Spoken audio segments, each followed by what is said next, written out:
Good morning, good afternoon, good evening, whenever you have the opportunity to join me. I'm Dr. Jan, and we're here together for the Community Educator Newsletter. And I want you to know that often, as I'm praying and talking to God, what should I say? I may wake up in the middle of the night, and I've had what I needed to say for almost a week, and I'm deciding to throw it out. Maybe I will condense it, put it into the next newsletter in bite-sized chunks. Because again, I make this navigation of some like the videos, some will watch the videos, but some will read the newsletter. So I'm wanting to make a good balance of your time. So let me just tell you, first off, as Russell Institution of Learning, the Family Learning Pod, we are very excited. And as you know, last month we talked about receiving our nonprofit status. We're also coming to the end of the year. December 2nd is Giving Tuesday, and we are making a push for the end of the year. What you need to know, several things. First of all, this is our year zero. It is our building year. And so as people are giving, you're giving in a twofold manner. First of all, with operating costs that we are incurring monthly, but we need to now start having others come alongside of us. And as you're going to read in the newsletter, we talk about transformational giving.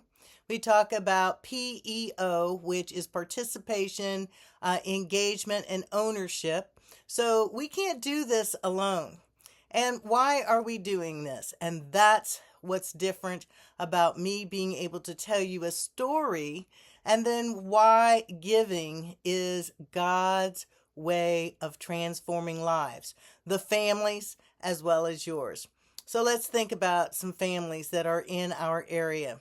Often there are two parents. Now, whether they are the original biological parents, they are a blended family of some sort, it could be grandparents, but someone in raising the children, maybe both of the parents are working outside the home, full-time jobs. So they're juggling a lot as well as the home front. Let's say this family has 3 children, a 3rd grader, 5th grader, and 7th grader. And knowing that the Family Learning Pod is actually focusing on children grades 5 through 9, even though this family has a 3rd grader, the 3rd grader will benefit. But let's say this family, as they often are giving more responsibilities to the children.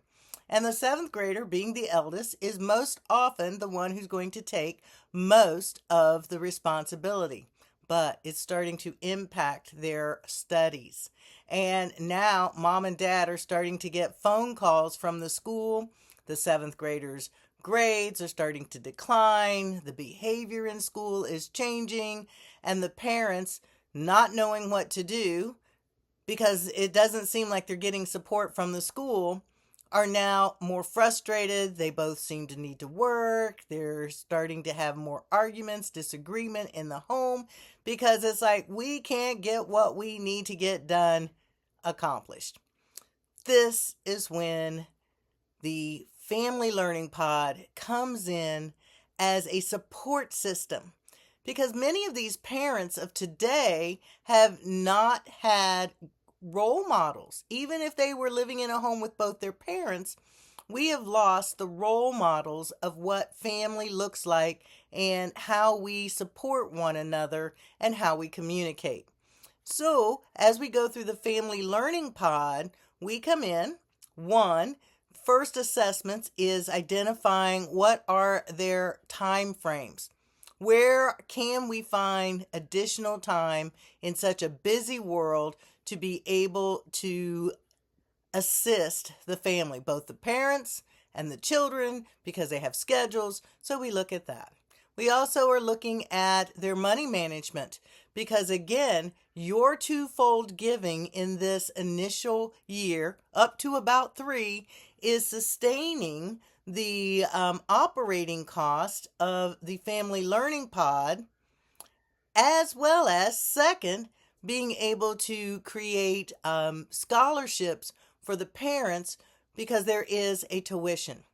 And as over the third, fourth, and fifth year, as we increase the number of students and families, then the tuition becomes much more easily able to cover the operating cost. So you can see that right here on our 5-year chart and growth. So for this year, let's just say again, let's finish the story. The family is frustrated. We come in, we help them identify time and money areas where they can then start putting aside money toward their tuition and helping that they will not need as much assistance. So then the next year or following years, assistance to those who need it become much more real. Well, what happens is we also start with looking at critical thinking. Critical thinking means I can hear you, but I don't have to agree with you. But we can have a discussion. Critical thinking and communication are the core that starts out their first year in the family learning pod. Because again, children, while many of us grew up should be seen and not heard, is not necessarily realistic. We need to know how do they feel, what's going on, even though the parents eventually need to be able to make wise decisions, children also need to understand that they've been heard and that they can then take a buy-in to whatever the decisions are. So once we are able to create that communication and they're sitting down, because many of us remember probably when we were kids, we had dinner, at least at the table together. Many families don't do that. And if both parents are working, the children may come home and they may not have anyone there at their house. So we're wanting to create, how can we reestablish a solid family environment with critical thinking, communication, and then focus that on their child's education. Now, let me just tell you this, that the tuition that families are investing is more than for just this school year or the 4-year plan that they may live in our family learning pod, because we are functioning as a stopgap, an intervention. Third grade in many schools, testing is done, and we know what is the gap between the reading and math of on level versus that child. By 5th grade, that testing is done again, and now you can see whether the gap has been closed, it's remained the same, or it's increased. This is why the family learning pod is grades 5 through 9, because in 9th grade, they're going to do a testing again. And by 9th grade, if that gap has not been closed, those students who have not been able to make grade level achievements in reading and math have a higher risk of drug or alcohol addiction, teen pregnancy, suicide, mental health issues, as well as dropout. When the children receive the support and the families receive the support, by graduation, these children can go on, and we're looking at them being productive citizens in our communities. Not everybody's going to college, but at least they have a mind that is able to have critical thinking. They're able to communicate with people who are older and younger than themselves. They've been able to identify who they are in their character, who they are in their community. And so our goal is that when you are giving not only just for this moment, but we are wanting to reinvest into our community. Okay. And so then these families are able to prosper. And prosper is not always money. Prosper is in joy and health and peace. And that's why also Russell Institution of Learning and the Family Learning Pod is based upon biblical worldview values. And with this, we're not asking that somebody has to come in and all of a sudden they're going to get converted and saved. No, we are wanting to show that when you use respect and you are looking at love your neighbor as yourself, you are looking at thou shalt not commit murder, that children obey your parents, for this is right. If these are things we talk about on a regular basis, they're able to start believing and understanding there is a better way of life. And so I am encouraging you to read the rest of our newsletter. Transformational giving lets us realize that everything we own is given to us by God. We become stewards. So as we are letting the money flow through us, it changes not only the situation for which we are giving toward, but it also changes our hearts. It says, let us be a cheerful giver. And that, again, the Bible tells us that as we are giving, it will be returned to us. Now, is it going to be in the actual cash again? No. But we've got to start looking at all of the ways that God benefits and gives back to us, because as we become like a pump of where they did the old-fashioned pump, that the more you pump, the more water you get. So if we have a gracious heart, we then are able to move more into listening and hearing what God is saying and giving. Now, I could give you first of all, let you know, our year-end giving goal, the Giving Tuesday and year-end goal is $80,000. Whew! But you know what? That is just under half of what the real full-scaled operating cost would be. We as a board have gone through several revisions of, well, what can we absolutely just do and what's the bare minimum? Because 80% of the cost is going toward staffing. So instead of having 3 full-time staff, we're looking at having 3 part-time staff versus having our full funding for our office supplies, for professional development, publicity. Those are going to have to just be set aside, or we're going to have to find other innovative ways. So when we look at the $80,000, that's covering the curriculum, that is covering the staffing costs for part-time, it's covering the technology base, because the Family Learning Pod is pretty much 98% technology driven. Families will be joining us at their time that once we find is available through online video conferencing, accessing back and forth throughout the week for tutoring. So we as the Family Learning Pod have had to invest into platforms that can handle and function as a family learning portal. So if many of you have your students where, parents can get emails or contact, we have built that into our program. And so we've already been incurring expenses since April of 2025. So we're looking at $80,000. And I could give you all kinds of numbers. Oh, if we had 80 people give $1,000, we'd meet it. But you know what? Not everybody has $1,000. And so there are various ways you can give. You can give preferably monthly, because the bills come in monthly.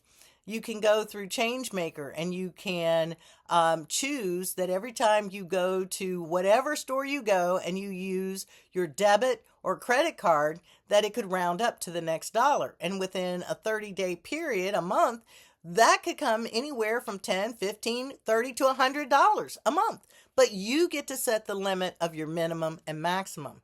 If you're a person who wants to give a one-time giving, we have what's called Gravity, and you can then go right there and you can give a one-time amount. But hey, you could always go back every month and you could give another one-time amount. So ladies and gentlemen, our goal is not for us. Our goal is for the families within our community. Our goal is to look at, are there churches who would take us on as your mission project, and you could see that you want to give monthly $100, $1,000, or break that into smaller amounts. It could be other organizations that you know your families can benefit from these services? And are there wraparound services that we could, now that we are nonprofit, be able to slip into that helps to support their tuition or their programming? So we are looking at partnering with our local community and educators so that we can begin to support the families and help them to achieve reduce stress and frustration in the area of educating their children, and not only establishing a good year now, but establishing that the years ahead, as these children become the next adults and the people we're depending on in our community, we want to give them the best support that we can give. So please go back, finish reading the rest of the newsletter, and let God speak to your heart. I am not wanting to be a pushy person, and that sort of bothers me when I feel people are being pushy. So I'm asking that God will give you what you can give, and for your reassurance to let you know we are partnering with Mission Increase and HERSOC organization so that we're getting training on what is our best practices in protecting our nonprofit and how we can be transparent. I have one of them I'm in right now is a book study, How Leaders Lose Their Way and how to make sure it doesn't happen to you. And a big piece of it is, how do we stay transparent to those we are serving? The community who may be giving and those who may be receiving. And so I'm also checking into Ministry Watch and Charity Navigator that can help keep us transparent. And as you also look into your newsletter down below, the PEO, just you opening your newsletter, watching this video, you are a participant.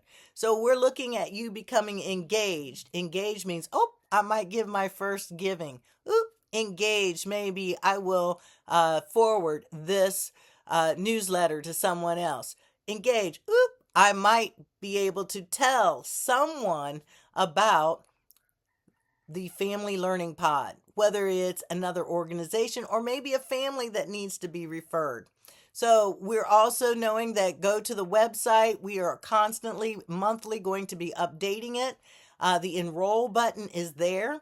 The 2025 enrollment is now closed, but we are already being able to take people who are looking at the 26-27 school year so they can even start getting some of that application turned in. So I look forward to seeing how we end this year well, and that we are supporting the families in our community who need the most support. They're without help, and so they need hope.